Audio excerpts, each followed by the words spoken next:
Praise lord. దేవాతి దేవునికి వందనాలు. ప్రభు నామమున మీ అందరికీ నా ప్రత్యేకమైన వందనాలు, శుభాలు తెలియచేస్తున్నాను. ఈ దినము ఉపవాస ప్రార్థనా దినం 31వ రోజు. ఈ దినము కొరకు ఏర్పాటు చేయబడిన దేవుని వాగ్దానము యెషయా గ్రంథము 52వ అధ్యాయము 9వ వచనము. యెరూషలేమునందు పాడైయున్న స్థలములారా, ఉత్సహించి ఏకముగా సంగీత గానము చేయుడి. యెహోవా తన జనులను ఆదరించెను, యెరూషలేమును విమోచించెను. దేవుని నామానికి మహిమ కలుగునుగాక. ఈ ఉదయకాల సమయంలో సర్వ సృష్టికర్త అయిన నీ తండ్రి గొప్ప వాగ్దానాన్ని నీకు అందిస్తూ ఉన్నారు.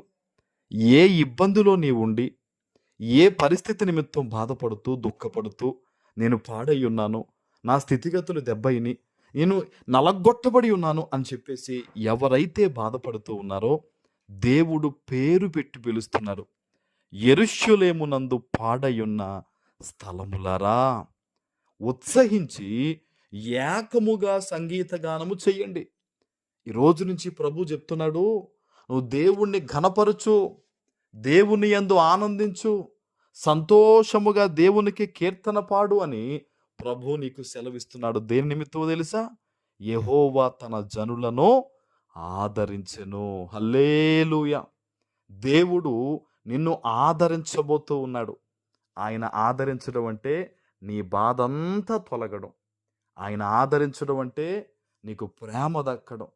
ఆయన ఆదరించడం అంటే నీకు సంతోషము కలగడం. హల్లెలూయా. ఈరోజు ఎటువంటి పరిస్థితుల మధ్య నుండి ఈ వాగ్దానం వింటున్నారో ఆయన అంటున్నాడు, ఆయన మిమ్మల్ని ఆదరిస్తున్నాడు. తన బిడ్డల్ని ప్రేమించేవాడు ఆయన. ఏమండి, మన కొరకు ఆయన ప్రాణమునిచ్చిన దేవుడు మన బాధను తొలగించడా? మనల్ని ఆదరించడా? ఆయన ఎక్కడో పరలోకంలో ఉండి నేను మిమ్మల్ని ప్రేమిస్తున్నానని చెప్పలేదు.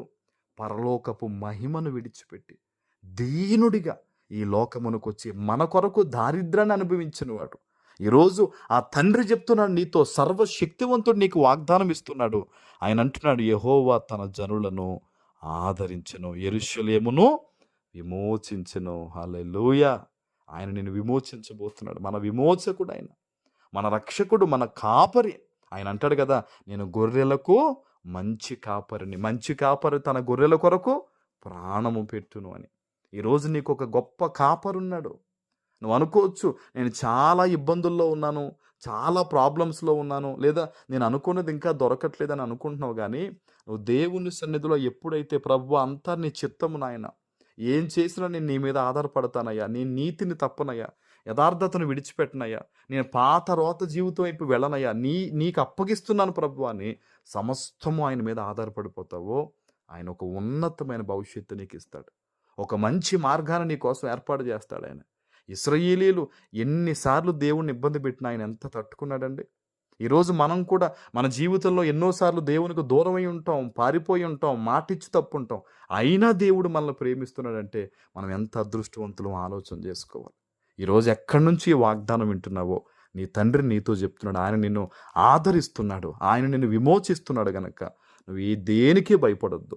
నమ్మకంతో ప్రార్థన చేసుకుని నీ జీవితాన్ని ముందుకు కొనసాగించు. నీ జీవితం అంతా సంతోషంగా వెళ్తుంది. ఆమేన్. ప్రార్థన చేసుకుందాం. పరిశుద్ధుడు అయిన మా తండ్రి, ప్రేమ కలిగిన ప్రభువా, మీకు వందనాలు. ఈ ఉదయకాల సమయంలో మీరిచ్చిన గొప్ప వాగ్దానము ప్రతి బిడ్డ జీవితంలో నెరవేర్చి స్థిరపరచమని యేసు నామమున ప్రార్థిస్తున్నాను తండ్రి. ఆమేన్.